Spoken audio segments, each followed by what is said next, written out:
아파트 투자의 정석과 서울 아파트 정복 프로세스를 한번 알아보도록 하겠습니다. 안녕하세요, 도원 공선생입니다. 얼마 전에 나왔던 뉴스입니다. SBS에서 굉장히 핫했던 뉴스예요. 한국 극성장 주역 들고 은퇴한다 그래서 11만 베이비부머 세대가 차례대로 은퇴 수순을 밟는다고, 이것이 우리에게 엄청난 충격을 몰고 온다라고 했죠.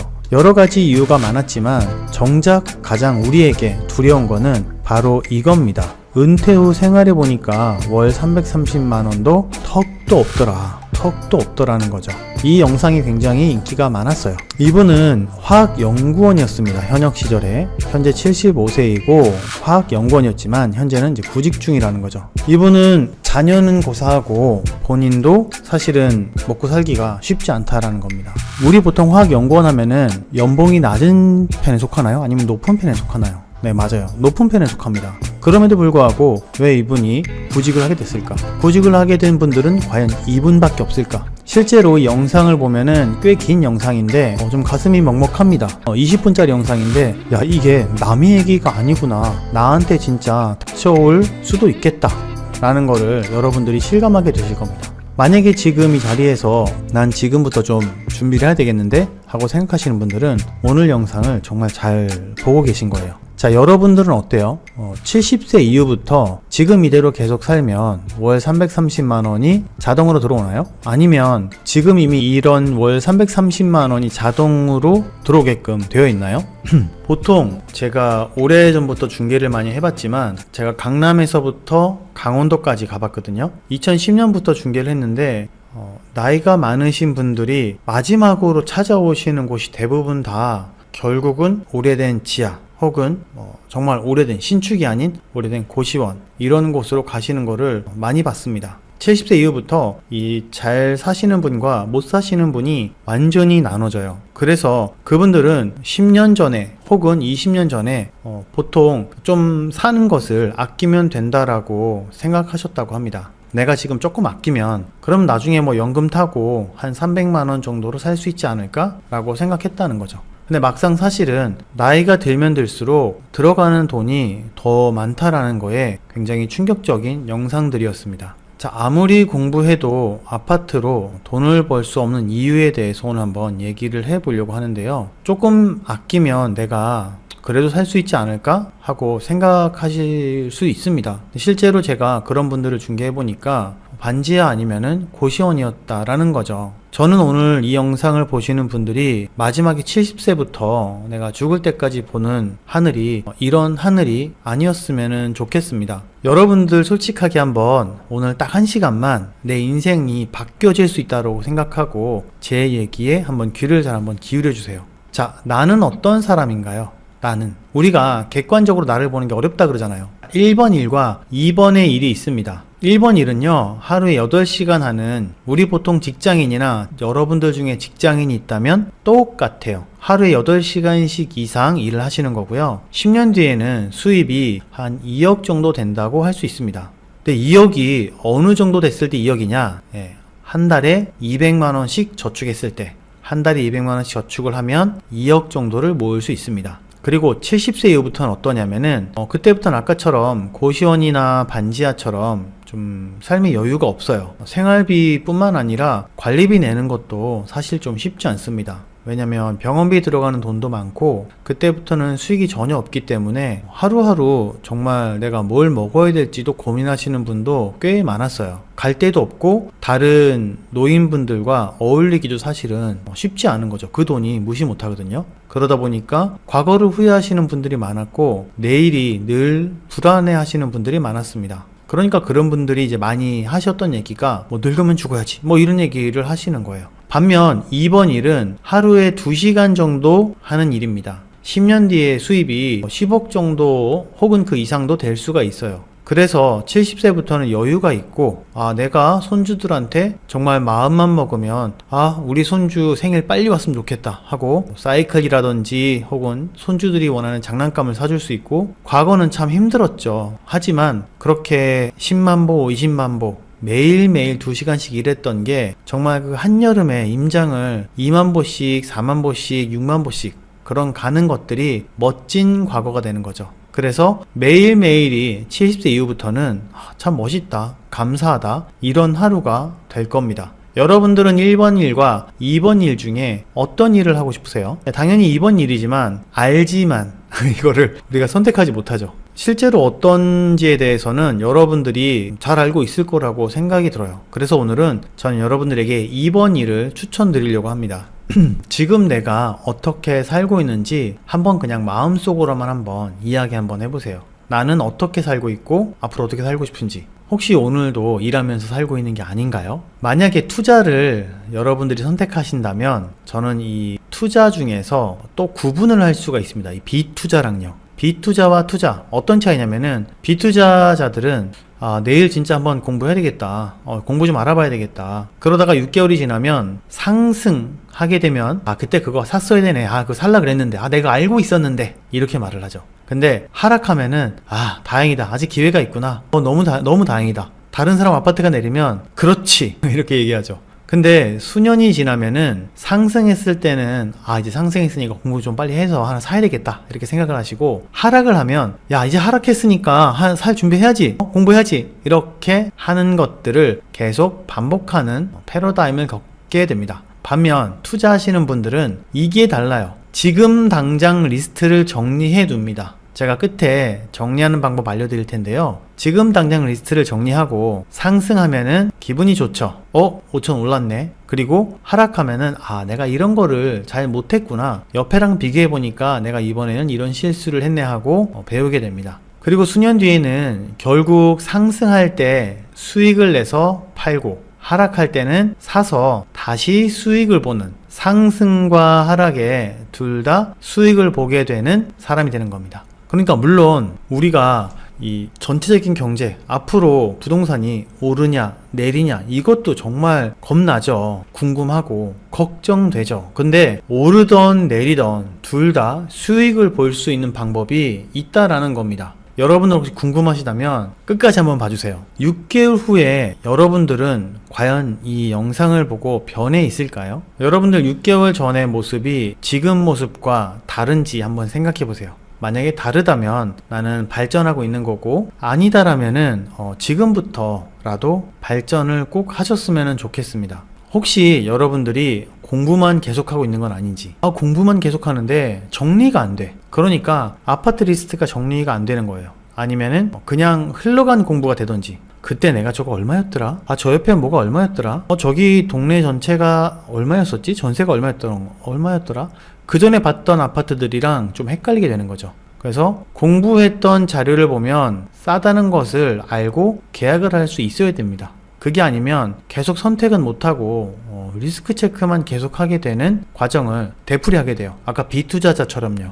우리 보통 현실이 어때요? 여기에는 우리의 현실이 내가 사면 내리고 내가 팔면 올라가는 이라고 적혀져 있는데, 사실 이거보다 더 심각한 거는 내가 저 아파트를 살려고 하는데 망설이게 된다는 거죠. 내가 저 아파트를 팔려고 하는데 망설이는 거예요. 그래서 이거를 알아야지 내가 싼 가격에 사서 비싼 가격에 팔 수 있다 라는 겁니다. 두 번째는 언제든지 소액으로 할 수 있는 투자 전략에 대해서 제가 사례를 보여드리고, 그래서 아파트 투자를 정석으로 가야 되는 이유에 대해서도 이야기해 보려고 합니다. 마지막으로 여러분들이 6개월 동안 이것만 그대로 따라해도 여러분들에게는 정말 수천 수억까지 싼 아파트들이 손에 쥐어지게 될 겁니다. 단언컨대 지금까지 여러분들이 봤던 무료와 유료의 차이가 아마 좀 명확히 나타나는 강의가 되지 않을까 싶어요. 저도 강의를 많이 봤는데 공인중개사임에도 불구하고 이 선택하는 데 늘 장애가 있었거든요. 그래서 여러분들이 이거를 좀 알고 나면은 저거는 내가 사도 되네, 저건 내가 팔면 좋겠네,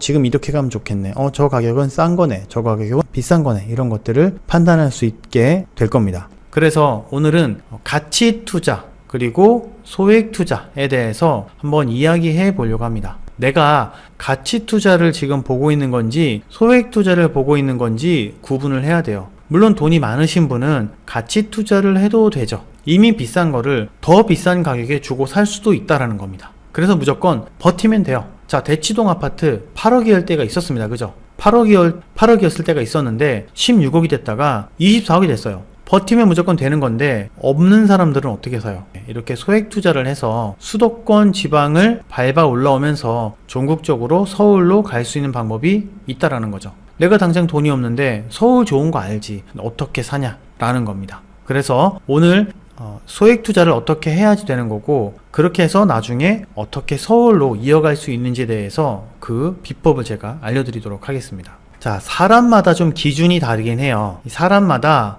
보통 5천만 원 이하가 소액이라고 하기는 합니다. 그런데 이건 조금 다른 문제예요. 그런데 갭이 작으면 소액인가요? 하고 물어보시는 분도 있었습니다. 그거보다는 좋은 가치를 싸게 소액으로 사는 게 중요합니다. 이게 무슨 말이야?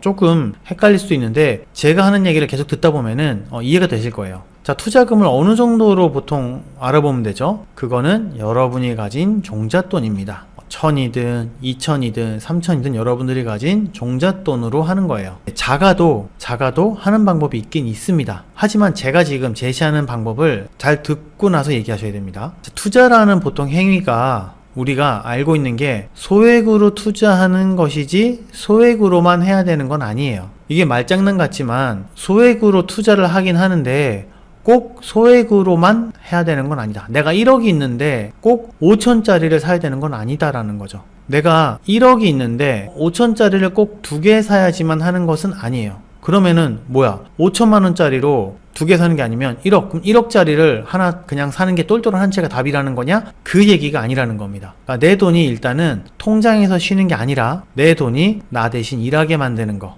부동산 자산을 취득해서 이 시세 차익을 내는 거를 제가 계속 지금 투자라고 하는데, 여기에서 리스크가 있는 행위를 걸러줘야 돼요. 여러분들 투자하고 나서 많이 기다려야 되잖아요. 그쵸? 보통 냉동인간 얘기도 있고 인내해야 된다라는 얘기 많이 들어보셨잖아요. 맞아요. 무조건 맞는 말이에요. 그런데 그러기에는 너무 아프잖아요. 그 세월이. 그 시간을 견디는 게 여러분들 정말 전세를 못 맞춰가지고 혹은 잔금을 못 치러서 여기저기 대출을 알아보느라 허겁저겁 전세입자가 다음날 나가겠다고 일주일 전부터 전화가 오기 시작하는 그 똥줄 타는 세월을 보내보셨나요?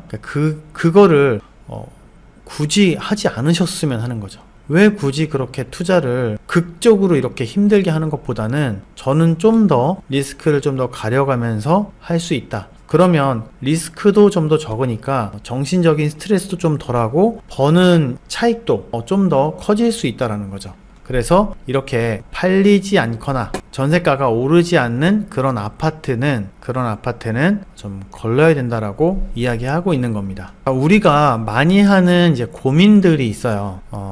상승장이라고 하는데 이게 좀 끝난 것 같기도 하고, 이런 시장에서 어떤 기준을 가지고 투자해야 될지 고민된다라는 얘기를 많이 하셨고요. 가진 돈이 없는데 어떻게 시작해? 어떻게 하면 투자할 수 있는지 그런 방법이 궁금해 라고 하시는 분도 있었고, 지금 내가 소액으로 투자할 수 있는 데가 있긴 있는 거냐? 라고 물어보시는 분도 있었습니다. 그래서 여러분들이 원하는 거는 내가 가진 종잣돈으로 투자해서 연봉 이상의 돈을 벌고 싶다 해요. 그렇게 해서 나중에 그게 쌓여서 더 큰 곳, 광역시, 수도권, 인천 안으로 점점 들어가서 좀 더 좋은 서울의 아파트를 사는 거죠. 그러려면은 반드시 갖춰야 되는 투자 전 필수 지식이 있습니다. 이걸 저는 아파트 투자 정석이라고 얘기하고 있고, 이게 베이스가 돼야 돼요. 해야 될 거랑 하지 말아야 될 거를 제발 구분하셔서 안 해야 될 거를 하면서 열심히 한다고 하면은 결과가 좀 비참해질 수도 있는 거죠. 그래서 내가 하는 행동의 결과를 알고 해야 되는 거예요.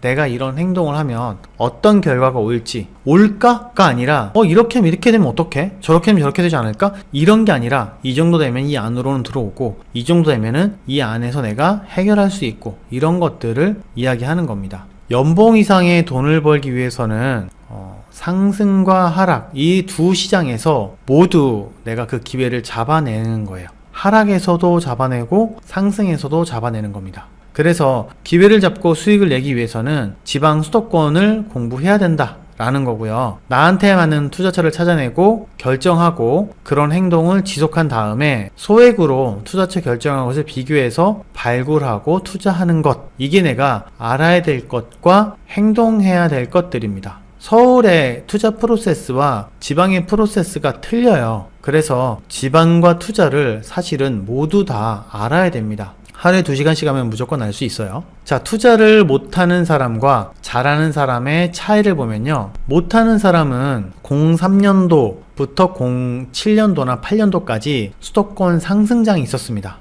근데 이때 뭐라 그래요? 아, 수도권은 진짜 너무 비싸. 이제 기회는 없어. 지방 사야지. 지방은 인구가 소멸되잖아. 이 사람아. 별로잖아. 이렇게 얘기하거든요. 그런데 그러다가 다시 상승장이 끝나고 하락장이 오잖아요. 아, 이제 부동산 수도권 지방은 끝났어 라고 얘기하시더라고요. 진짜로 이렇게 얘기하시는 분들이 많았습니다. 근데 잘하는 사람은 수도권과 지방이 번갈아 주는 그 기회를 보고 가격이 싼지 아니면 비싼지를 보고 투자해서 자산을 하나 두 개씩 계속해서 쌓아 나가는 거예요. 자, 우리가 갖고 있는 현실이 여기까지라면 제가 그 다음 한 단계 더 높은 거를 얘기를 해볼게요. 여러분이 열심히 공부를 했습니다. 열심히 공부해서 이제 조사도 다 하고 우리가 투자를 하려고 돈을 모아서 임장을 나갔어요. 계약을 하려고 합니다. 그런데 보통 이런 고민 많이 해요. 역세권인데 다르네. 2호선 역세권이 있고 5호선 역세권이 있네. 자, 여러분들 지금 마음속에서 한번 대답을 해보세요. 5호선 역세권이 좋은 거예요? 2호선 역세권이 좋은 거예요? 자, 요 질문입니다. A 아파트가 있고요. 그리고 B 아파트가 있는데 A 아파트는 2호선 2017년 7억 1000이었습니다. 단지수 작지 않고요. 그리고 B 아파트도 5호선인데요. 약 7억 5천 정도 됐어요. 자, A 아파트와 B 아파트 비교 그래프를 보면은 B 아파트가 조금 더 위에 있죠. 둘 다 2017년식인데 B 아파트는 2호선 이용하기가 좀 어렵습니다. 실제로. 그런데 A 아파트는 여기서 나오면 바로 이편한산 신촌 지나서 2호선을 사용할 수가 있어요. 그래서 이 아파트는 2호선 역세권이라고 보통 얘기하고 이 아파트는 5호선이라고 합니다. 여러분들은 A를 사실 건가요? 혹은 B를 사실 건가요? 이 아파트는 7억 1000이니까 5천만원, 4천만원 정도가 더 싼 거네요. 마음속으로 한번 대답해 보세요. 하나, 둘, 셋 찍으셨나요? A인지 B인지 봅시다. 자, A 아파트는요, 신촌 푸르지오입니다. 요 아파트고요. B 아파트는 마포레미안 푸르지오였어요. 자, 두 아파트 가격 차이가 마포레미안 푸르지오가 좀 더 높죠. 얼만큼 높을까요? 신촌 푸르지오 아파트는 7억 1000만원이었고요. 21년도에 13억 9천만원이 되면서 약 6억 8천만원 정도의 차익을 안겨다 줍니다. B 아파트는 마포레미안 푸르지오로 2017년 7억 5천이었지만 21년도에 16억이 되면서 8억 5천만원 정도의 시세를 안겨주게 되죠. 이게 처음에는 2억 차이가 그렇게 큰가? 2억 한 2, 3천 차이 나는 것 같은데 이게 큰 건가? 이렇게 느끼실 수 있잖아요. 2억 차이야? 라고 하지만 2억에다가 내가 가진 종잣돈을 보태거나 혹은 2억에서 아파트를 고를 수 있는 범위가 정말 위급과 아래급이 2등급 정도가 차이가 납니다. 여러분들은 아직 입지 레벨에 대해서 배우지 못했지만 간단하게 설명드리자면은 지금 2억 차이는요, 저기 있는 중랑구 아파트를 사는 것과 성동구에 있는 아파트를 사는 것의 차이가 돼요. 생각보다 차이가 좀 크지 않나요? 이게 한 번이면 다행인데 두 번 이렇게 잘못 사면은 잘 산 사람과 잘 사지 못한 사람의 차이는 4억 차이 나는 게 아니라 훨씬 더 크게 나는 겁니다. 한 번 더 해볼게요. 자, 여기 있는 아파트는 A에 있는 2호선 아파트입니다. 그리고 B 아파트는 2호선이랑 5호선 함께 이용할 수 있는 더블 역세권 아파트예요. 자, 현재 B 아파트가 요렇게 있고요. B 아파트가 요렇게 있습니다. 과연 두 아파트는 어떤 아파트가 나중에 더 가격이 올라갈까요? 자, 정답을 말씀해 보세요. 하나, 둘, 셋. 자, A 아파트는 2017년 5억 9천짜리고요. B 아파트는 2652세대의 5억 4천짜리 아파트입니다. 자, 지금은 A 아파트가 좀 더 올라와 있어요. 그죠? A 아파트가 좀 더 비싸고 B 아파트는 조금 더 밑에 있습니다. A 아파트랑 B 아파트 가격 찍으셨나요? 자, 정답 확인해 볼게요. A 아파트는 텐즈힐 성동구에 있는 아파트입니다. 21년도에 15억이 되면서 시세차익 9억 1000만원을 가져다주는 아파트가 됐고요. B 아파트는 레미안 위브, 14년식 연식 비슷합니다. 세대수는 더 커요. 21년도에 12억 5천이 되면서 7억 5천만원의 수익을 안겨다 주게 됩니다. 결국은 차이가 그래프를 확인하게 되면은 이렇게 차이가 많이 나는 거예요. 자, 그래서 오늘은 처음에 말씀드렸던 투자의 현실을 알았다면 내가 소액으로 할 수 있는 투자 전략에 대해서 알아보도록 하겠습니다. 자, 여러분들이 지금 할 수 있는 투자 중에서 입지가 좋은 수도권을 한번 노려볼 필요가 있어요. 현대 1차 아파트가 있고요. 보람 아주마을 아파트가 있고, 신명 한국 아파트가 있고, 금호타운 아파트가 있습니다. 그래서 지금 수도권 내에 5억대 초반인 단지들, 이게 원래 4억대였거든요. 지금 올라서 5억대로 수정했어요. 자, 5억대 있는 단지들, 부천, 수진에 선호되는 단지들을 비교하면서 우선순위로 접근하는 게 좋겠죠.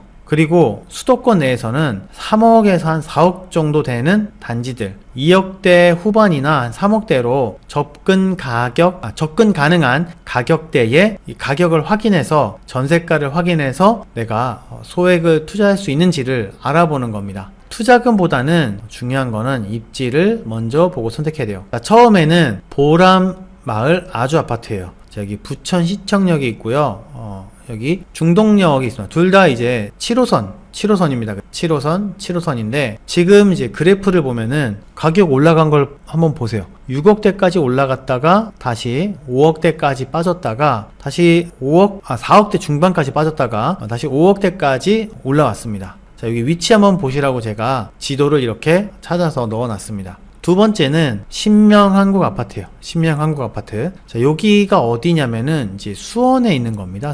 수원에 이 밑에가 이제 영통역이 있고 청명역이 있고 쭉 올라가면은 끝에 신명 한국 아파트라고 있습니다. 이 아파트 역시 한때는 5억까지 갔었죠. 지금은 거의 3억대까지 내려왔다가 이제 4억대로 올라가고 있는 중이에요. 자, 세 번째는 인천시 부평구에 있는 금호타운 아파트입니다. 부평 금호타운 아파트예요. 자, 여기 보이시죠? 7호선 근처에 있는 아파트인데 이 아파트도 거의 5억을 바라보고 있다가 3억대 초반까지 내려왔다가 최근에 다시 3억대 중반 이상으로 회복을 하고 있고, 자, 마지막으로 현대 1차는 어디입니까? 네, 죽전동에 있는 수지구 죽전동에 있는 현대 1차 아파트예요. 앞에 학원가가 있는 거 보이시죠? 5억대 후반까지 갔었고요. 4억대까지 떨어졌다가 다시 5억대까지 가격이 올라왔습니다. 자, 여러분들이라면 비슷한 가격대라면 어떤 걸 하는 게 더 좋을까요? 아까 답을 제가 미리 보여드렸지만 수원보다는 수지가 더 좋다라는 거죠.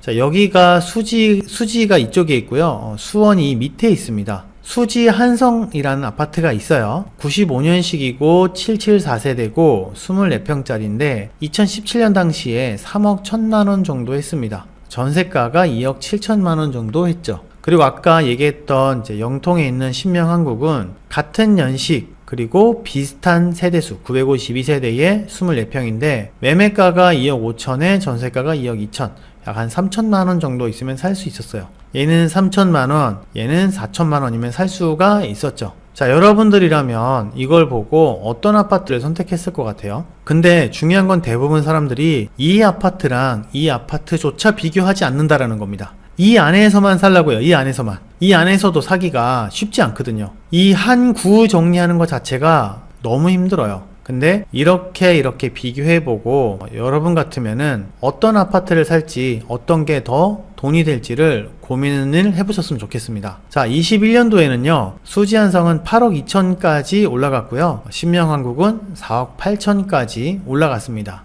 여기는 전세 가격도 올라갔죠. 여긴 전세 가격이 많이 올라가지는 않았어요. 24년에 가격이 떨어졌습니다. 2억 가까이 지금 떨어졌고요, 전세가는 오히려 올라갔죠. 신명한국 아파트는 3억 3천까지 내려왔고요, 전세가는 2억 6천으로 오히려 올랐습니다. 자, 여러분들이라면 어떤 아파트를 투자하는 게 좋은 것 같아요? 최근의 아파트 가격을 보니까 수지한성은 7억대의 매물이 있고요, 그리고 전세가는 실기 거래된 게 3억 7천에 거래가 됐습니다. 7억이라는 건 4층 이상을 얘기하는 겁니다. 전세 가격도요.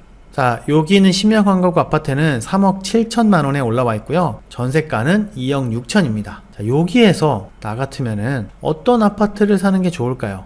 여러분들 이제 고민 되시지 않으세요? 자, 우선 다른 아파트를 보시기 전에 아까 그 신명항구 아파트랑 한성 아파트 가격 차이가 이렇게 많이 벌어졌어요. 그죠? 가격이 처음엔 비슷한 것 같다가 나중엔 점점점 벌어져서 얘는 8억대 가까이 가고 얘는 5억대 가까이 가면서 약 3억 정도가 차이가 났습니다. 지금은 이제 7억에 올라와 있고요. 이 아파트는 3억 7천에 올라와 있어요. 자, 공급을 보지 않고 가격적인 측면에서만 본다면 이 아파트는 3억 3천 정도가 들어가는 거죠. 그죠? 어쨌든 3억 이상이 들어가는 거고, 이 신명항구 아파트 보니까 1억 정도가 들어가는 거잖아요. 그죠? 3억과 1억의 차이. 가치는 이 아파트가 당연히 더 좋죠. 당연히 더 좋지만 이렇게 차이가 날 때는 아직 덜 상승한 신명항구 아파트를 선택하는 게 저는 더 좋다고 생각이 듭니다. 그렇죠. 아직까지 이 아파트가 상승한 폭에 비해서는 이 아파트가 상승한 폭이 좀 미비하다라고 생각되기 때문입니다.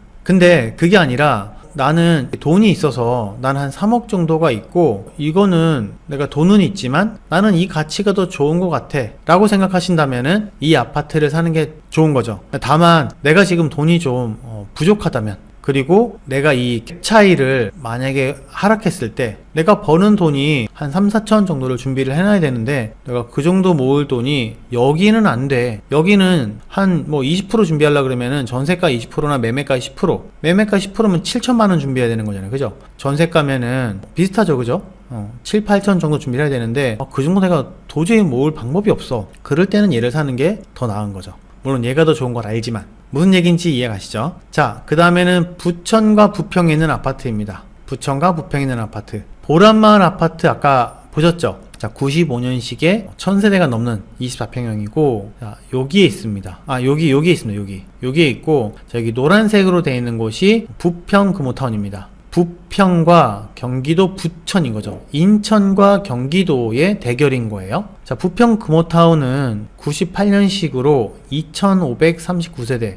꽤 많죠. 그죠? 2억 6천이고 전세가 2억 3천입니다. 자, 요렇게 3천이고 5천, 2천만원 차이 날 때 진짜 고민이 많이 돼요. 물론 이거조차 이렇게 구분을 비교를 안 하시는 분도 계시지만 우리가 이 정도는 비교를 하고 이 두 개 중에 선택을 한다고 했을 때 보람 아파트는 6억 가까이 올라갔죠. 전세는 3억 8천이고요. 근데 부평 금호타운은 4억 6천까지 올라갔고요. 전세가가 2억 9천까지 올라갔습니다. 자, 그리고 나서 다시 8천만 원을 토해내는 역전세 상황이 왔었죠. 4억 7천까지 매매가가 떨어지고 전세가가 3억 가까이 떨어졌습니다. 그리고 지금은 다시 약간씩 올라가고 있어요. 전세가는 다시 3억 3천 가까이 올라갔죠. 부평 금호타운은 2억 9천까지 떨어졌다가 3억 3천으로 회복을 했고요. 매물입니다. 매물. 실거래도 있어요. 전세가는 2억 3천까지 떨어졌다가 다시 2억 7천으로 회복을 한 거죠. 그러니까 가치로 볼 때는 당연히 얘를 사는 게 맞는 거예요. 돈이 있으면. 단 전세가가 지금 3억 8천에서 3억 가까이 떨어졌잖아요. 그럼 내가 2년에 적어도 한 3억 8천에 20%니까 한 6천 이상은 준비를 무조건 해둬야 되는 겁니다. 그죠? 그 정도 빠졌죠? 이 정도가 있으면 내가 얘를 가져갈 수가 있는데 리스크입니다. 아까 처음에 얘기했던 투자를 하는데 리스크에 대해서 얘기했었잖아요. 그 리스크를 얘기하는 거예요. 자, 내가 그 돈이 안 되면 얘가 더 좋은 거를 알지만 얘를 투자한다 라는 거죠. 그러니까 내가 어떤 투자를 하는지 알고 해야 돼요. 내가 알고 결과가 어떻게 나올 것이다. 물론 이제 얼만큼 오를지 언제 오를지는 당연히 모르죠. 그걸 누가 맞추겠어요. 그런데 옆에 있는 이런 애들을 보고 내가 투자하는 거를 어떤 투자고 얼만큼이고 나중에 어떻게 되는 건지 알고 있다. 알 수 있다. 라는 거죠. 자, 또 볼게요. 해운대구 연제구입니다. 해운대구 연제구. 자, 여기 연제구에 아파트가 하나 있고요. 여기 해운대구에 아파트가 하나 있습니다. 자, 해운대구는 좌동 두산 2부입니다. 두산 2부가 또 있어요. 그러니까 잘 보셔야 됩니다. 좌동에 있는 두산 2부이고요. 96년도이고 1400세대 되는데 지방은 이제 24평 투자하면 안 되잖아요. 그러니까 32평을 투자했어요. 32평을 투자했는데 당시에 3억 2천 그리고 전세가 2억 7천 약 5천 정도가 들었고, 자, 여기 거제역에 있는 교대역이 좀 더 가깝습니다. 자, 거제 롯데캐슬은 01년식 540세대인데 32평형식이에요. 매매가가 3억 2천이고 전세가가 2억 8천입니다. 이렇게 보면은 얘가 투자금이 덜 들어. 그러면은 얘를 이게 역세권이고 역과의 거래가 가깝다면 얘를 선택할 수 있잖아요. 근데 21년에 얘는 6억 5천까지 올라가고 얘는 5억 2천까지 올라갔다는 거죠. 전세가도 4억까지 올라가고 얘는 3억 5천까지 올라갔어요. 그럼 내가 이거를 6억 5천이나 혹은 실제로 최고 가격은 6억 7천까지 찍었습니다.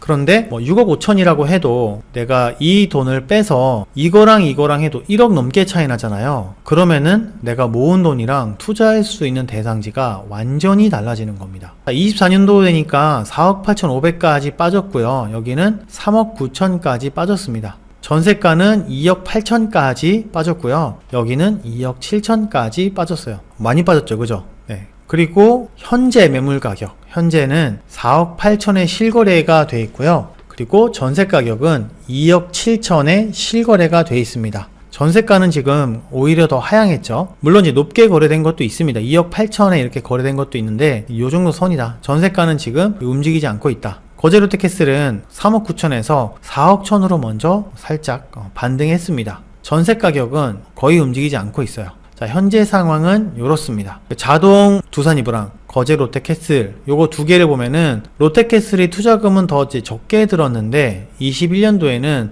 더 많은 상승이 있었다. 그래서 이런 것들을 지방이랑 서울이랑 역에서 무조건 차이가 날 줄 알았는데 역도 역 나름이고 역만 볼 게 아니라 그 아파트가 가지고 있는 입지 레벨 그리고 어떤 역에 따라서 가격 차이가 좀 많이 났었죠. 자, 두 번째는 소만 6단지 성원 아파트입니다. 자, 23년 7월에 매가 3억 6천에 전세 2억 3천이었고요. 24년 2월에는 3억 5천에 전세 2억 7천이었어요. 이때는 투자금이 1억 이상 들어가고 전세가율이 63%였는데 지금은 오히려 투자금이 덜 들어가고 전세가율이 더 높이 올라갔습니다. 그러니까 제가 하고 싶은 얘기는 전세가가 올라오면서 기회가 만들어지고 있다라는 걸 얘기하고 싶었고요. 요런 아파트의 특성은 강남이랑 혹은 2급지 정도 되는 2급지 정도 되는 마포라든지 성동이라든지 광진구라든지 목동이라든지 이런 데 아파트처럼 빨리 매물이 없어지는 게 아니라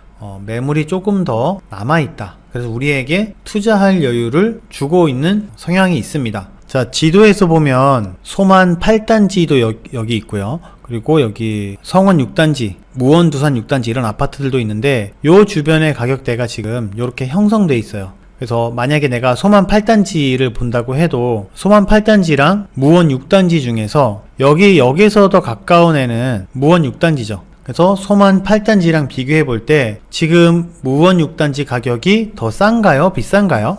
4억 3천이면 더 싼 거죠. 그리고 4억 6,500이면 더 비싼 거죠. 그런데 가치 있는 거는 이 무원 6단지가 더 가치가 있으니까 요 아파트를 사는 게 좋다는 거죠. 그래프를 봐도 무원 6단지 두산이 더 많이 올라가 있잖아요.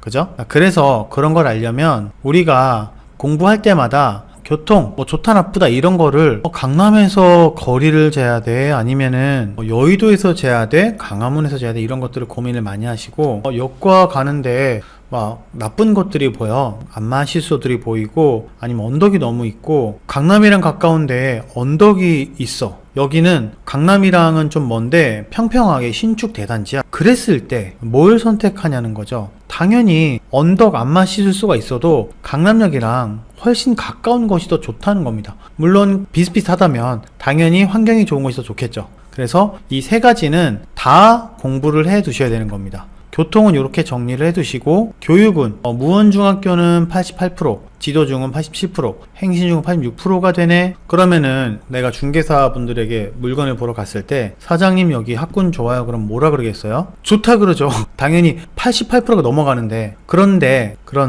여기랑 90%가 넘어가는 곳이랑 이렇게 본다면 90% 넘어가는 곳이 똑같은 상황에서는 더 좋을 수 있다는 거죠. 선택을 해야 되는 거면은 거기가 학군에 의해서 가격이 움직이는 곳인지 교통에 의해서 가격이 움직이는 곳인지를 봐야 되는 거죠.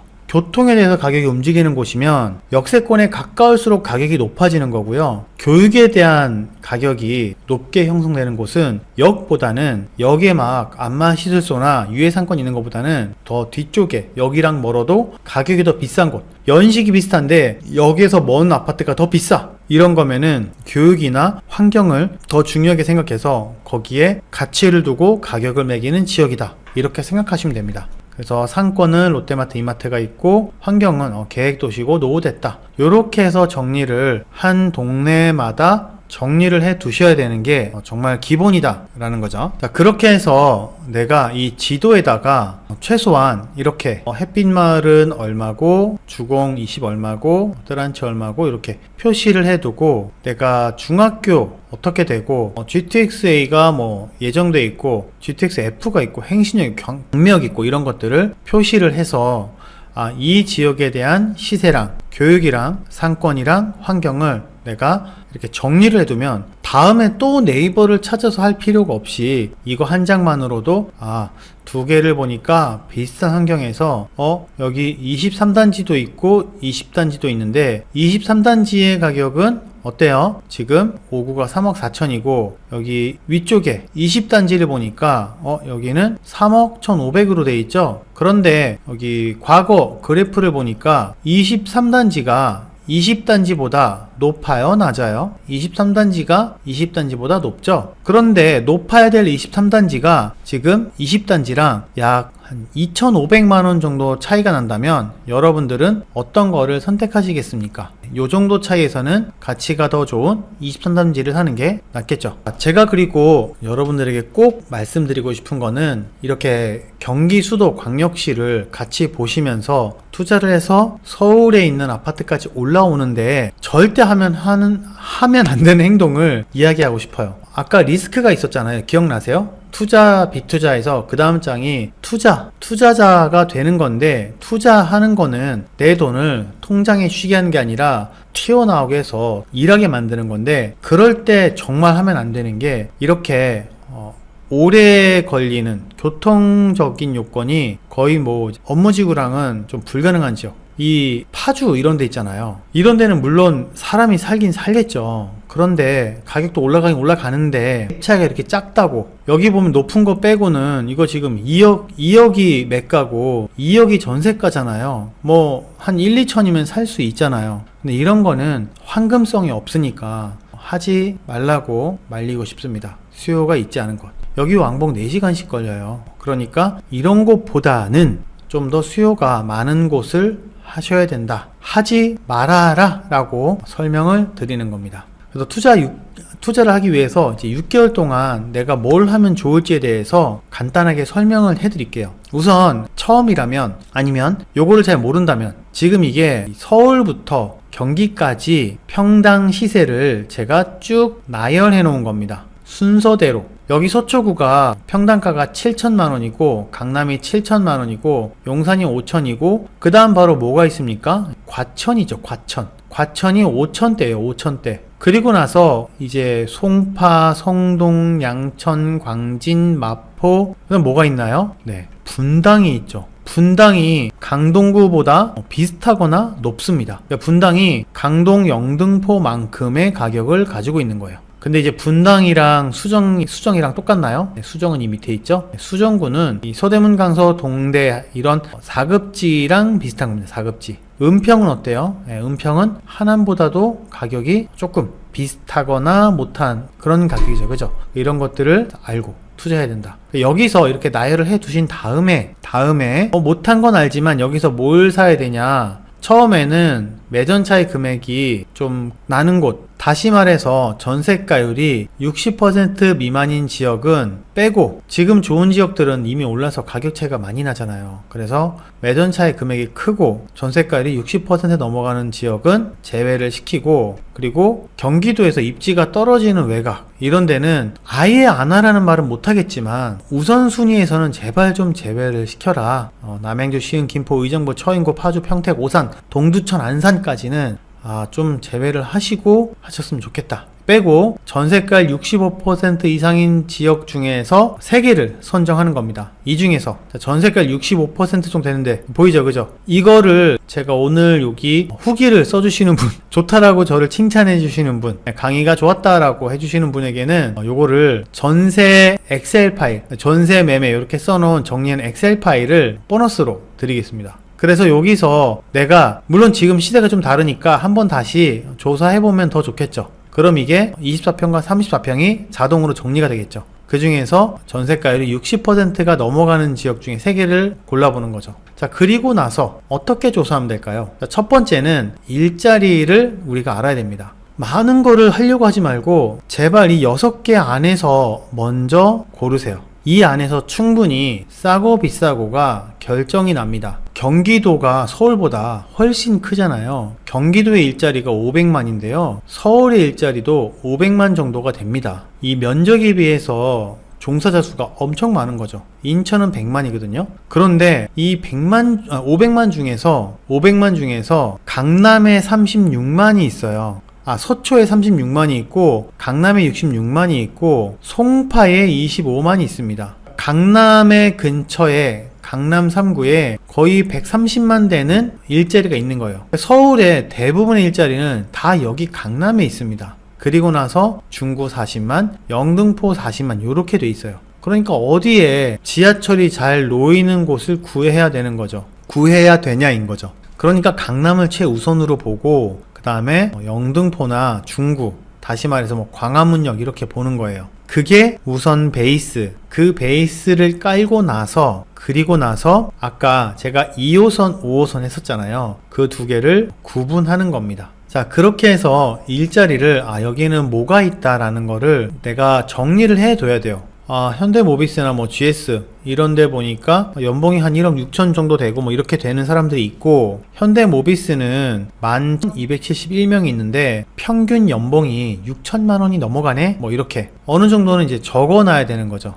이거는 호갱노노에 가면은 있습니다. 지금 요거는 없어졌는데 요것만 봐도 충분히 정리할 수가 있죠. 그 다음에는 학군인데요. 학군은 아시를 클릭하시고 나서 학군을 클릭하시면 이렇게 순차별로 나오고요. 거기에 특목고 진학률도 나옵니다. 여기 보시면 제일 높은 곳이 이 신구, 그 다음에 구정 이렇게 나와 있죠, 그죠? 구정 중 신구 이렇게 나와 있고, 지도에도 이렇게 표시가 돼 있어요. 강남을 보면 이 앞쪽은 대부분 다 90% 가까이 됩니다. 그쵸? 이 밑에 보면 대부분 다 90%가 넘고, 더 띵한 것은 이 특목고 진학률이 다 4%대에 머물러 있는 중학교들이 많다. 대부분 다 잘해봤자 1%, 2%거든요. 4%가 넘어가는 곳은 정말 흔하지 않아요. 이런 것들이 내가 초품화를 제발 보지 마시고 중학교 학업 성취도를 제발 좀 보셔라 라고 말씀드리고 싶었습니다. 그리고 난 다음에 본다면 고등학교 학업 성취도 정도, 고등학교 근처에 이런 게 있네, 이거는 그냥 있는 거 정도, 초등학교처럼. 요거보다는 초등학교가 더 중요해요. 요즘에는 고등학교 되면은 거의 다 정해져 버리기 때문에 중학교에서 엄마들이 승부를 내려고 합니다. 그래서 중학교 위치가 정말 중요해요. 그것 따라서 집값이 정말 많이 달라집니다. 자, 그 다음이 이제 좋은 일자리에 대해서 알아두셔야 돼요. 아까 우리 직업에 대해서 얘기했잖아요. 종사자 수. 여기는 마곡지구입니다. 마곡지구. 2000년도에 2021년도 요거는 기사인데요. 요 당시가 발표했을 때가 2015년, 16년 요 때에 있었어요. 물론 다른 아파트도 올라갔지만 월등히 높아졌죠. 여기 주공아파트입니다.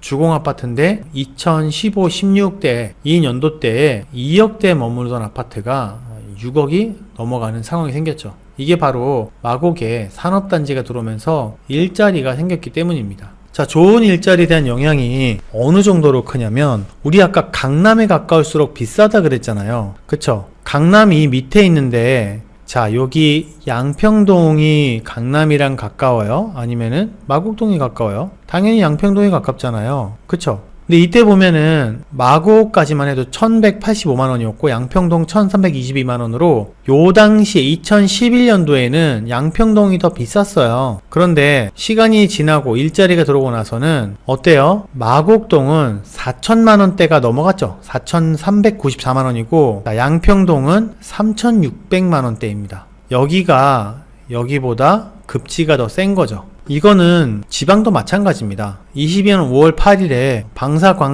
방사광 가속기가 청주로 결정되면서 5월 달에 급하게 이렇게 거래가 확 올라갔죠. 이 거래 건수거든요. 거래 건수가 확 올라갔다가 정부가 투기 수요 차단을 위해 규제 지역 추가를 지정합니다. 6월 달부터 어때요? 갑자기 거래가 뚝 끊어졌어요. 완전히 그냥 없어져 버렸어요. 이렇다. 이게 지금 제가 종합적으로 설명을 해드리면서 일자리를 중심적으로 설명을 해드린 겁니다. 그래서 일자리를 그렇게 조사를 하셔야 된다. 그 다음에 교통이에요. 교통은 알아야 되는 이유가 아까 역세권도 마찬가지지만 경기권에서도 중요합니다. 강남에서 멀어질수록 방배롯데캐슬 33평이 27억 정도 옛날에 했었거든요. 지금은 좀 더 비싸지만 과천자이가 20억, 좀 더 멀리 가면은 평촌 더샵이 15억, 레미안 하이가 10억. 점점 가면 갈수록 그죠? 이수, 과천, 평촌, 3번 이렇게 갈수록 가격이 내려간다. 그러니까 강남에서 출퇴근이 불편하고 오래 걸릴수록 가격이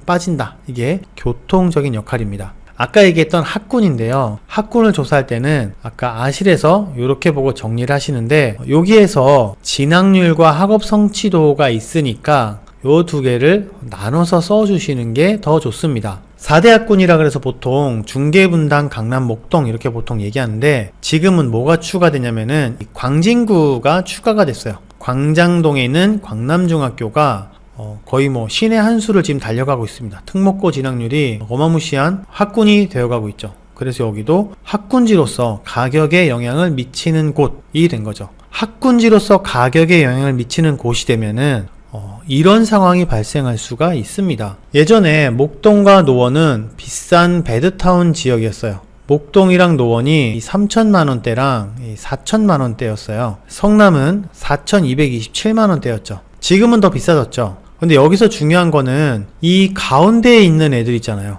가운데에 서초를 빼고 동작구도 있고 영등포구도 있는데 영등포구, 동작구 둘 다 이 양천구한테는 안 되는 거예요. 노원구도 마찬가지로 이 중랑구도 있고 여기 보면 성북구도 있고 그죠? 강북구도 있는데 사실은 노원구가 가장 비싼 이유는 이 교통적인 역할이 아닙니다. 학군적인 역할 때문에 그런 거죠. 분당구도 마찬가지고요. 수정, 중원 이렇게 더 가까이 있는데도 불구하고 월등히 비싸죠. 그죠? 정말 월등히 비쌉니다. 이런 것들이 학군이 가져다주는 역할이기 때문에 이런 것들을 표시해두고 학군의 가격을 영향을 미치는 곳인지 아닌 곳인지를 구분해 놔야 됩니다. 그래서 학원가를 빨리 알아보려면 부동산 지인에서 상권을 키신 다음에 이 마우스 두 개로 이렇게 누르시고 마우스 이렇게 올리시면은 입체적으로 지도가 보입니다. 이건 제가 예전에 올린 지도라서 지금은 또 다르게 보이는데 지금은 더 잘 돼 있더라고요.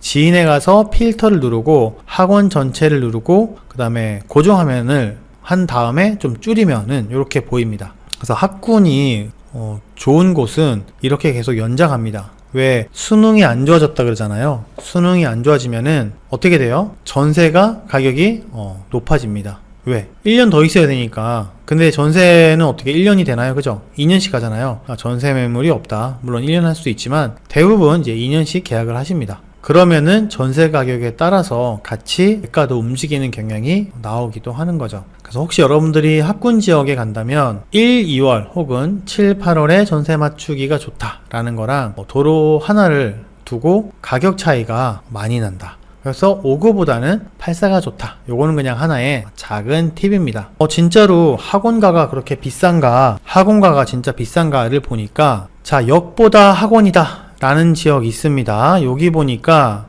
여기가 범계역입니다. 범계역. 어딘지 아시죠? 범계역 이 주변을 보면 자, 여기 보니까 역보다 멀어요. 역보다 여기는 범계역에서 가깝고 그나마 가깝고 이 9억 8천 9억 3천 이렇게 돼 있잖아요. 그런데 이 밑으로 가면 역보다 멀거든요. 이쪽이 역보다 멀리 있는데 연식도 같은 회색으로 오래됐죠. 그런데 이쪽에 있는 아파트, 향촌, 롯데 이런 아파트들이 더 비싸다. 여기가 왜 비싸냐? 여기는 역보다는 멀지만 어때요? 학군이 잘 되어 있는 곳이기 때문입니다. 그 다음에 이제 드디어 상권을 넘어가는데요. 상권을 보니까 아까 제가 얘기해 드렸던 범계역 상권입니다. 여기 옆에는 이제 평촌역도 있고 학원가 상권도 있어요. 그런데 보면 이쪽은 깨끗한 상권이죠. 그죠? 깨끗한 상권이 있고 학원가 쪽에 가면은 완전히 학원으로 되어 있고 특징이 이렇게 다 검정색으로 다 유리막을 밖을 못 보게 막아놨습니다. 그리고 밤 되면 밑에 노란 버스가 정말 저 끝까지 줄을 서는 버스의 노란 버스의 행렬을 보실 수가 있어요. 그런데 비해서 이쪽 평촌역 상권은 이렇게 영심이 노래방, 마사지, 곱창 막창, 라이브, 여기 안 보이는데 뒤에는 비키니바도 있습니다. 똑같은 역세권이라도 학원가를 제일 선호하고 그러니까 가격이 높죠. 그 다음에 범계역이고 그 다음에 평촌역이 되는 겁니다. 상권을 같은 상권이라도 여기는 무슨 상권, 여기는 무슨 상권, 여기는 무슨 상권 이렇게 나눠놔야지 여기는 삐까뻔쩍하기 좋네라고 해서 가격을 비슷하게 보면은 안 된다라는 거죠. 그리고 나서 이제 카카오맵이나 네이버로 대형마트가 어디 있는지 표시를 해두시면 여러분들이 지금까지 여기에서 일자리랑 교통이랑 그리고 학군이랑 상권이 한 지도에 표시가 되는 거죠. 그리고 나서 마지막이 공급과 호재를 보는 건데, 자, 공급은 입주와 분양 예정, 그리고 전세 레버리지인가 혹은 발음이 꼬이는 전세 레버리지인가 혹은 내 물건에 영향을 미치는가 안 미치는가가 중요합니다. 자, 여기는 원주인데요. 원주에서 보니까 20년도부터 지금까지 보면은 지금 이 표가 좀 바뀌었습니다. 그죠? 지금 이 표가 갑자기 공급이 확대되면서 24년, 5년 꽤 많은 입주가 들어오고 있어요. 그런데 자, 이쪽이 들어오잖아요. 지금 기업도시랑 이쪽이 많이 들어온다라고 한다면 과연 그런 것들이 여기에 있는 두산이부나 혹은 뭐 풍경채 무실이라든지 이런 뭐 혁신풍경채라든지 이런 곳에 영향을 미칠까? 물론 미치긴 미칩니다. 미치긴 미치지만 가격이 싸다면 내가 전세가 어느 정도 영향을 미치는 거를 알고 들어갈 수 있는 거죠. 그리고 내가 투자를 하고 싶은데 이쪽이 가격이 지금 입지 대비 좋다는 거를 알고 있는데 단순히 공급이 많다는 것 때문에 투자를 안 한다라기보다는 여기는 그래도 영향을 좀 덜 받네. 그게 첫 번째고, 두 번째로는 내가 여기서 나는 실거주를 한번 해야 되겠다, 아니면 대출이 더 높다 하시면은 전세 상관없이 들어갈 수 있다라는 거죠. 아까도 얘기했지만 더 좋은 가치인데 내가 투자할 수 있는 리스크 한계를 내 자본금을 벗어난다면 무조건 투자해서 버티는 거는 저는 진짜 안 하셨으면 좋겠어요. 물론 세월이 지나면 더 좋은 가치가 큰 보상을 받는 건 맞아요. 그런데 그 날라오는 이 리스크의 총알이 너무 아프잖아요. 내가 방탄복으로 돼 있으면은 맞으면 날아가지만 방탄복이 준비가 안 돼 있으면 맞으면 어떻게 돼요? 팔 부러지잖아요. 그죠? 부러진 상태에서 다음 전쟁을 내가 할 수가 없으니까 저는 그 두 개의 차이를 말씀을 드린 겁니다. 그래서 보실 때 아실도 보시고 분양이 지금 되는 지역이 어디 있는지 직방을 통해서 보면은 조금 더 잘 보인다 라는 겁니다. 롯데캐슬 블루마리는 이건 아닙니다. 그리고 마지막으로 호재. 호재와 입지를 구분해야 돼요, 여러분. 예전에 그 푸른마을 인덕원 대우라는 아파트 아시나요? 이거 GTX 때문에 장난 아니었잖아요. 그죠? 근데 아까도 얘기했지만 푸른마을 인덕원 대우 있는 곳은 역과의 거리 때문에 올라가는 곳이라기보다는 학군에 더 영향을 많이 받는 곳이었죠. 그쵸? 그런데 학군의 영향을 많이 받는 곳도 10억이 잘 안 됐었는데 얘가 11억을 찍으니까 그때부터는 내가 좀 구분을 해서 더 좋은 입지, 더 좋은 가치를 두는 지역에서 역세권을 보고 이게 투자하는 거를 저는 웬만하면 좀 참으라는 얘기를 하고 싶은 겁니다. 막 진짜 하루 새 1억 원씩 뛰기도 했어요. 그런데 그리고 나서 갑자기 유적지가 되면서 막 초대형 악재가 터졌습니다. 그러니까 이러면 어떻게 돼요? 가격이 많이 빠진다는 얘기죠. 내가 이것도 역시 알고 하면 되는데 이거 될까 안 될까? 설마 이런 거 하지 말라는 거. 이런 거 진짜 이런 분이 사는 거를 내가 사야죠. 이런 분이 사서 아차 실수한 거를 이건 아차가 아닙니다. 이건 아차 정도가 아니에요. 아는 게 아니었잖아요. 모르는 거였잖아요. 이건 아차가 아니라 그냥 대놓고 실수한 거예요. 이런 실수를 차라리 내가 싸게 사는 게 좋다라는 거를 얘기하고 싶었습니다. 그래서 인덕원 마을 삼성을 보면은 반토막 금매에 500가구 막 미계약까지 나오고 그랬어요. 그때 내가 사는 거죠. 그쵸? 남이 왜 실수했어요? 호재에 대한 착각으로 실수했잖아요. 그때 내가 산다. 아시겠죠? 그래서 호재보다는 여러분들 입지를 보셔야 됩니다. 호재보다는 입지. 아까 보셨죠, 여기 귀인마을 현대홈타운 요런 아파트의 가격을 보면서 요 아파트가 랜드마크잖아요. 요걸 보면서 움직여야지 역세권이라고 해서 무조건 쫓아가면은 된다 안 된다 라는 겁니다. 여러분들 지금 정리가 되죠? 처음부터 간략하게 정리를 하자면 여러분들이 지금 투자할 때 내가 투자를 지금 하는 건가 안 하는 건가, 6개월 전과 지금 내 모습은 다른가 같은가, 그럼 난 앞으로 변하고 싶다면 앞으로 변하려고 하는 이 포인트를 알고, 그리고 최대한 어렵지 않게, 아까 몇 가지만 조사를 그랬어요. 그 몇 가지만 조사해서 지도에 입혀서 일자리, 교통, 호재, 공급, 상권, 학군 이런 것들을 놓고 여기가 지하철 역세권에 대해서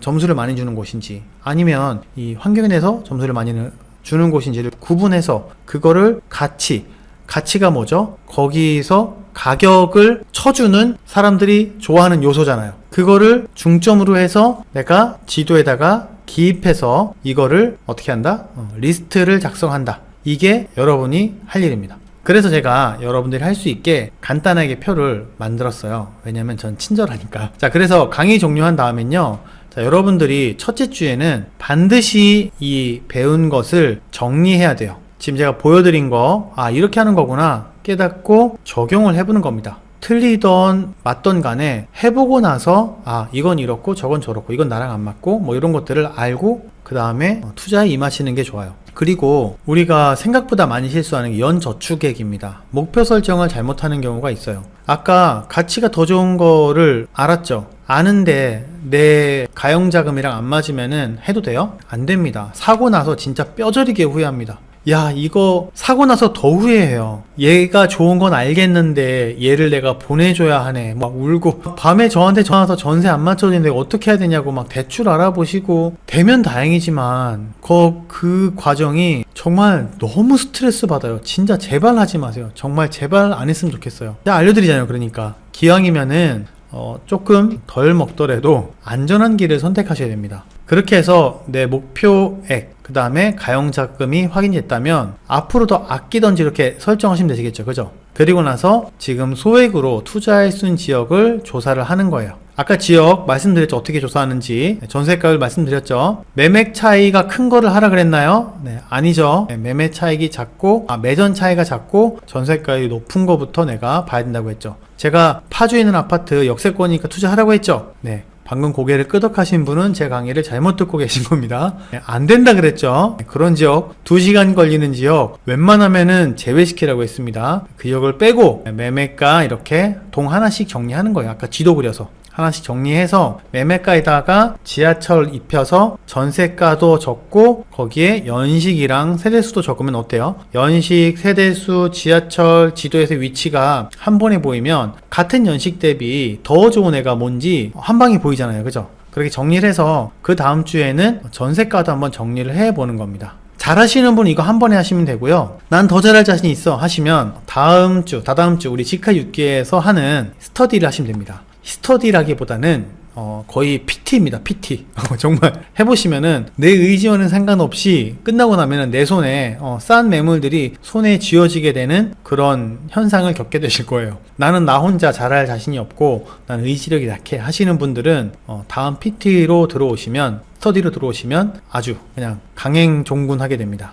이거 안 됩니다. 네, 이거는 끝났고요. 네, 그건 하지 마세요. 네, 나오세요. 이렇게. 네, 농담 조금 섞어서 한 얘기입니다. 그래서 마지막에는 전세가율을 보고 투자금을 확인해서 두 번째 달부터는 이제 임장 스케줄을 짜야 돼요. 최소가 4회입니다. 4회. 주말 4번을 가야 돼요. 주말 4번도 안 간다. 그러면 사시면 안 된다라고 저는 생각합니다. 2번 가보고 그 지역을 안다? 저도 모르겠어요. 저도 처음 가보는 지역은 최소 4번을 갑니다. 제가 임장이 지금 100만 번은 확실히 넘은 걸로 알고 있거든요. 그래도 4번은 가야 돼요. 그래야지 그 지역을 좀 알 수 있습니다. 제가 조금 더 지금 시간이 자꾸 지체될까봐 좀 조바심이 나긴 하는데, 이게 정말 결혼이랑 똑같다 그러잖아요. 여러분 결혼할 때 하루아침 그 만난 사람과 결혼하면 어떻게 되겠어요? 자세히 따져보고 집안도 보고 그 사람의 뭐 내력이라든지 이런 거 다 보고 결혼해도 싸우는데 하루 만에 만나면은 얼마나 많이 싸우겠어요. 부동산도 똑같은 거예요. 한 번 보고 진짜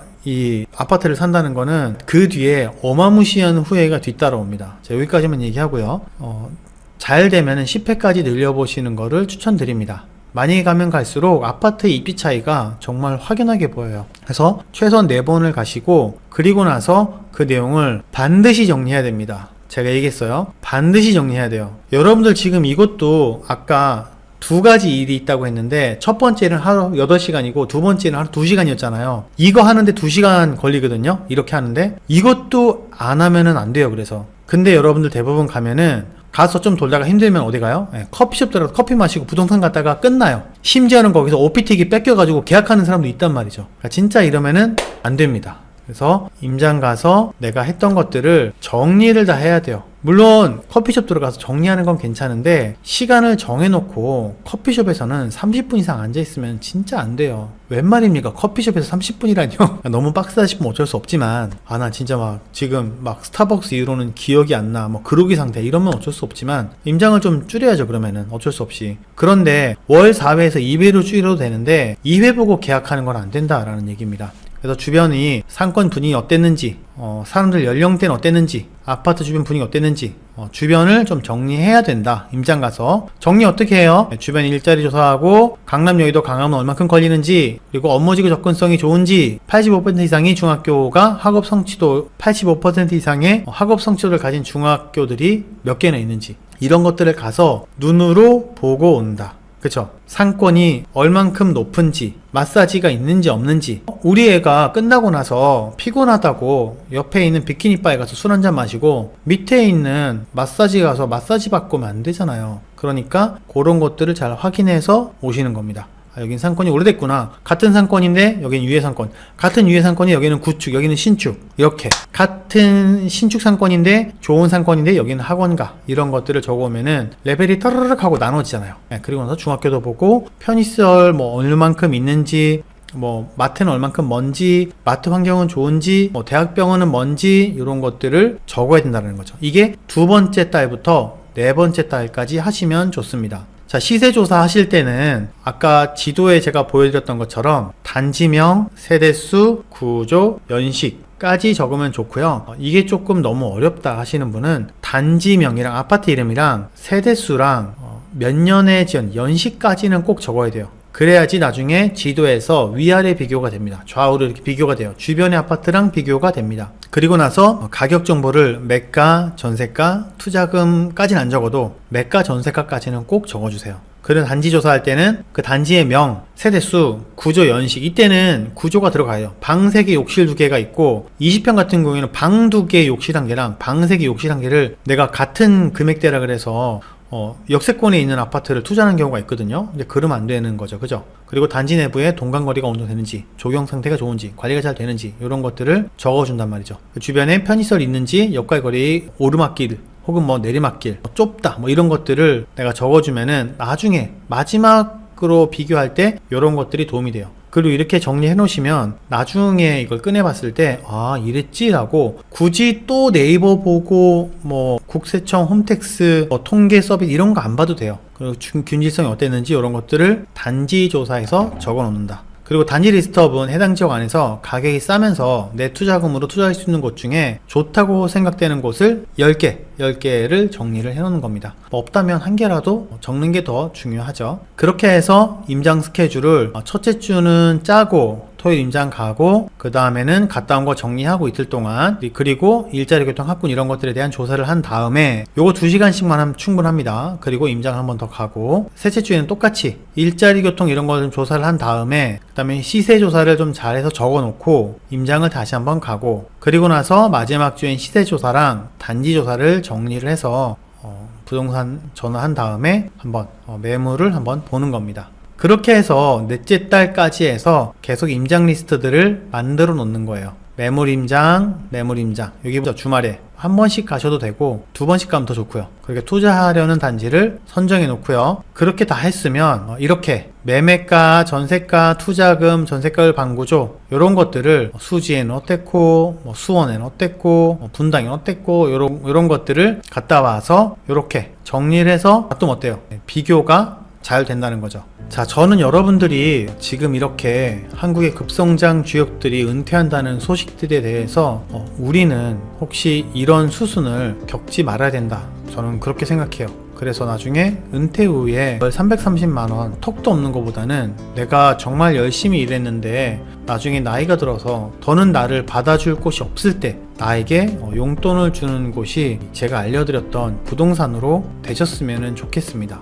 다시 한번 여러분에게 꼭 한번 물어보세요. 지금 이대로 살면 내가 월 330만원은 자동으로 들어오는지, 사는 것을 그냥 아끼면은 된다고 생각하시는 건지, 그냥 아끼기만 한다면 나중에 내 노후는 진짜 반지 아니면 고시원일 수 있어요. 내가 보는 하늘이 진짜 이런 하늘이 되지 않아야 되겠죠. 여러분들이 지금 가족과의 시간을 중요하게 생각하잖아요. 언제까지 가족한테 미안하다고 하면서 강의 듣고, 언제까지 가족한테 미안하다고 하면서 임장 다니고 떨어뜨려 놓고 시간을 다르게 보내고 그렇게 시간을 보내실 건가요? 지금 여러분들이 이 방법이 아니라면은 정말 오래된 방법으로 공부해야 될 수 있다고 저는 생각합니다. 저도 전국에 있는 내노라 하는 부동산 강의를 다 들어봤거든요. 그런데 이 방법이 가장 짧더라고요. 여기에서 좀 더 효율적으로 하고 싶다, 난 좀 더 의지력도 약하고 좀 더 체계적인 공부를 제대로 해서 나는 이거를 습관화 만들고 싶다 라고 하시는 분들은 6기에서 시작하는 매주 화요일 9시에서 수요일 날은 제가 임장 가고 토요일 날은 아마 미실님이 임장 갈 겁니다.